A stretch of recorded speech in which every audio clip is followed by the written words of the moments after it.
तो चलिए दोस्तों अपनी नई स्टोरी की शुरुआत करते हैं। वीडियो स्टार्ट करने से पहले अगर आप हमारे चैनल में नए हैं तो प्लीज चैनल को सब्सक्राइब करें। हमारे नई सीरीज की स्टार्ट होती है हमारे मेन कैरेक्टर वेनियो से, जो कि लेवल 4 वॉरियर का एक सैनिक होता है जो ज़ॉम्बीज़ और राक्षसों के खिलाफ लड़ाइयाँ लड़ते हैं। वेनियो को लेवल 4 वॉरियर के तौर पर टीम में शामिल होते ही ज़ॉम्बी से लड़ने एक मिशन में भेजा जाता है, जो कि एक बहुत ही खतरनाक मिशन था। वहां जाने के बाद उनके मेन फोर्स टीम ने वेनियो और उनके दोस्तों को धोखा देते हैं और उनको एक बहुत ही खतरनाक राक्षस को पकड़ने के लिए भेज देते हैं। वेन्यू और उसके साथी उस मिशन में कामयाब नहीं हो पाते। उसके सारे दोस्त उस मिशन में मारे जाते हैं। उनमें से सिर्फ वेन्यू जख्मी हालत में बच जाता है और वो कोमा में चला जाता है। और काफी अरसे कोमा में रहने के बाद वेन्यू को अचानक होश आ जाता है और वो एक कमरे में लेटा हुआ होता है और खुद को जिंदा देखकर वेन्यू हैरान हो जाता है और कहता है, जहाँ तक मुझे याद है मुझे उस मिशन के दौरान काफी चोटें लगी थी और मेरे जिंदा रहने के चांसेस बहुत कम थे, पर ये सब कैसे हो गया? मेरे जिस्म में अब कहीं भी चोट के निशान तक नहीं है। क्या मेरा जिस्म रीग्रेस हो गया? लेकिन ये नहीं हो सकता। फिर वेन्यू अपनी मन ही मन में सोचता है कि इस बार मैं उन राक्षसों का चारा नहीं बनूंगा, मैं खुद के साथ मजीद धोखा नहीं होने दूंगा।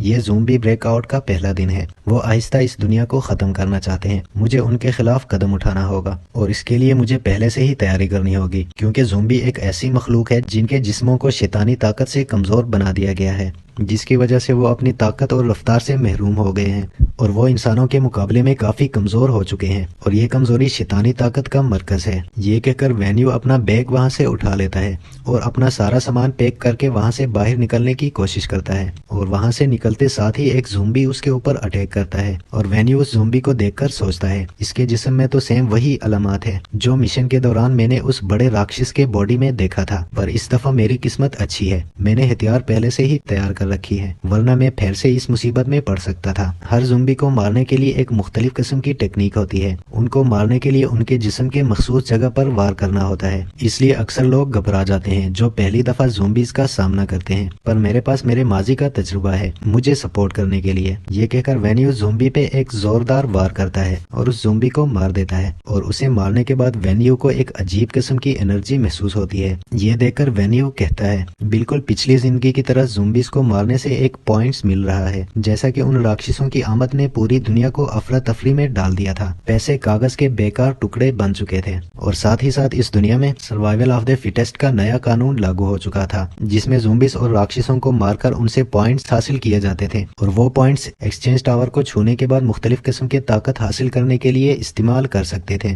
उस पॉइंट्स को इस्तेमाल करके एक नॉर्मल इंसान की ताकत दुगनी हो जाती थी और वो इंसान काफी मजबूत और ताकतवर बन जाता था। तो चले फिर से कहानी की तरफ आते हैं। उस ज़ॉम्बी को मारने के बाद वेन्यू को एक पॉइंट्स मिल जाता है और वेन्यू अपने मन ही मन में सोचता है, जहाँ तक मुझे याद है एक्सचेंज टावर कम्युनिटी के दाखिली दरवाजे पर है। अपने माजी में ज्यादातर मैं अपने घर के अंदर ही रहा, इसलिए इब्तिदाई मराहिल में पॉइंट्स हासिल करने का मौका गवा दिया। मैं जल्दी से 10 पॉइंट्स जमा करूंगा और फिर एक्सचेंज टावर पर जाऊंगा। ये कहकर वो आगे जाने का सोचता है, पर अचानक से उसके सामने काफी ज़ॉम्बीज़ आ जाते हैं और वो सारे ज़ॉम्बीज़ वेन्यू के ऊपर अटैक करते हैं और वेन्यू उनके साथ मुकाबला करने लग जाता है और तभी वेन्यू को महसूस होता है कि उसकी पावर काफी कम है। वो इस हालत में उन ज़ॉम्बीज़ का मुकाबला नहीं कर सकता, पर उसके सामने और कोई रास्ता नहीं है। फिर वेन्यू बहुत मुश्किल से उन सब ज़ॉम्बीज़ को मार देता है और आखिरकार वेन्यू 10 पॉइंट्स हासिल कर लेता है और ये पॉइंट्स हासिल करने के बाद वो एक्सचेंज टावर की तरफ जाने लगता है, पर अचानक उसके सामने एक बड़ा और खतरनाक जानवर आ जाता है। उसे देखकर वेन्यू कहता है, ये तो पड़ोसी का कुत्ता लग रहा है, लगता है ज़ॉम्बीज़ के काटने की वजह से ये राक्षस बन चुका है। मैं इस हालत में इसका मुकाबला नहीं कर पाऊंगा क्योंकि मेरे बॉडी में एनर्जी बहुत कम है। मुझे पहले एक्सचेंज टावर जाना होगा और अपना एनर्जी लेवल बढ़ाना होगा। ये कहकर वो वहां से भागने लग जाता है, पर वो राक्षस उसका पीछा नहीं छोड़ता, वो भी उसके पीछे पड़ जाता है। थोड़ी देर भागने के बाद वेन्यू को महसूस होता है कि उस राक्षस की स्पीड तो काफी ज्यादा है, वो उससे भाग नहीं सकता। इसलिए वेन्यू अपनी मन ही मन में सोचता है, मैं पहले इसका मुकाबला करूंगा। ये सोचकर वो उस राक्षस से मुकाबला करने लग जाता है और वो राक्षस उसके ऊपर अचानक हमला कर देता है और वेन्यू के पूरे बाजू को काट के खा जाता है। तो चलिए दोस्तों आज की वीडियो हम यहीं पे खत्म करते हैं। जाने से पहले हमारे चैनल को सब्सक्राइब करना और वीडियो को लाइक और शेयर करना। तो चलिए दोस्तों स्टार्ट करते हैं अपना नेक्स्ट एपिसोड। जैसे कि पिछले एपिसोड में हमने देखा, जब वेन्यू एक्सचेंज टावर की तरफ बढ़ता है तो एक राक्षस उसके पीछे पड़ जाता है। वेन्यू उससे भागने की कोशिश करता है, पर उस राक्षस की स्पीड काफी ज्यादा होता है, इसलिए वेन्यू उसे भाग नहीं पाता। आखिरकार वेन्यू उस राक्षस से मुकाबला करने की ठान लेता है, क्योंकि वो राक्षस वेन्यू के ऊपर नजर लगाए बैठता है और वेन्यू को एक्सचेंज टावर टावर के अंदर जाने नहीं देता।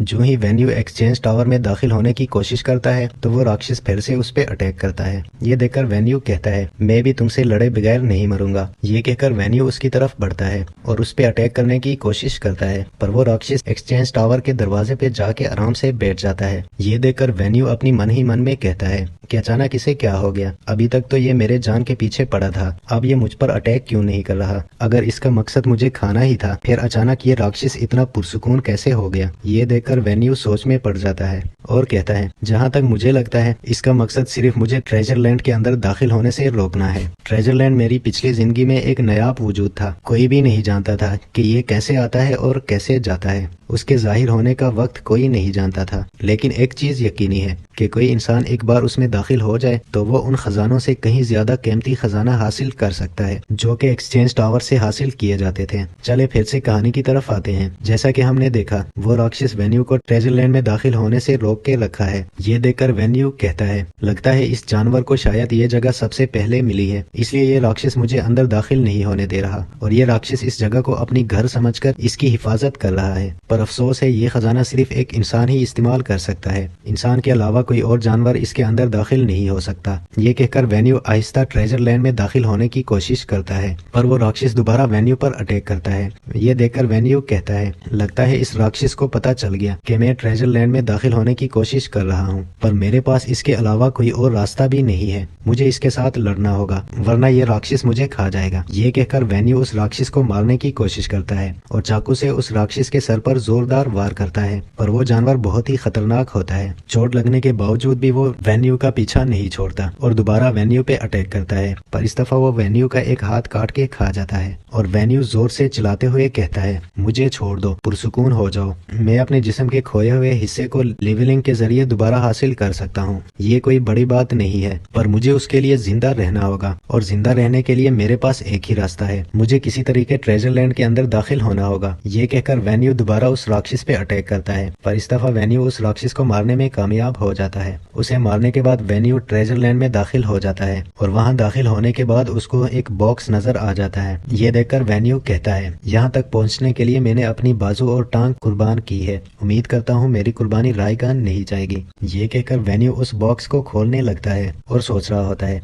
कि इसके अंदर खजाना होगा, पर उस बॉक्स को खोलने के बाद उसके अंदर कपड़े में लिपटा हुआ कोई चीज पड़ी होती है। उसे उठाकर वेन्यू कहता है ये एक छुपी हुई क्लास स्क्रूल है और ये कोई आम स्क्रूल नहीं लग रहा, इसकी खासियत यकीनी तौर पर कमाल का होगा। ये कहकर वेन्यू स्क्रूल को हवा में छोड़ देता है और उसके जरिए अपनी क्लास चेंज कर लेता है और इसी तरह वेन्यू रूह का मास्टर बन जाता है और क्लास चेंज होने के बाद वेन्यू के जिस्म के सारे चोटें ठीक हो जाती है और उसका बॉडी फिर से नॉर्मल हालत में आ जाता है। ये देखकर वो अपनी मन ही मन में सोचता है कि मैं एक रूह मास्टर के तौर पर किस किस्म की महारत हासिल करूंगा, क्योंकि रूह मास्टर के पास चुनने के लिए दो ऑप्शंस होते हैं। पहला ऑप्शन है रूह का दायरा, जब रूह का मास्टर ऊपर जाता है तो एक नई रूह के दायरे को खोल दिया जाता है, यानी वो अपनी ताकत से किसी भी इंसान या जानवर के दिमाग को कंट्रोल कर सकता है। और दूसरा वो किसी भी शैतानी ताकत के साथ आसानी से मुकाबला कर सकता है और उसे कंट्रोल कर सकता है, चाहे सामने वाले के पास जितना भी शैतानी ताकत हो वो उसे आसानी से कंट्रोल कर पाएगा। वेन्यू उन दोनों में से पहले नंबर वाला चुन लेता है और कहता है ये नाकाबिले यकीन है, इसके साथ मिल जाने के बाद मैं तमाम क्लासों से कहीं ज्यादा बेहतर हो गया हूँ। ये पावर इस्तेमाल करके मैं उन लोगों को भी शिकस्त दे सकता हूँ जो मुस्तकबिल में मेरे क्लास के होंगे। ये सबसे मजबूत और पोशीदा क्लास है जिसे मैंने कभी नहीं देखा। अब उन ज़ोंबीज़ और राक्षसों से मुझे कोई खतरा नहीं है। मैं हैरान हूँ कि मैं मुस्तकबिल में बहुत ऊंचाइयां हासिल कर सकूंगा और मैं सबसे ताकतवर बनूंगा। मैं अब और इंतजार नहीं कर सकता। ये कहकर वेन्यू वहाँ से जाने लगता है। तो चले दोस्तों, आज की वीडियो हम यहीं पे खत्म करते हैं। जाने से पहले हमारे चैनल को सब्सक्राइब करना मत भूलिएगा।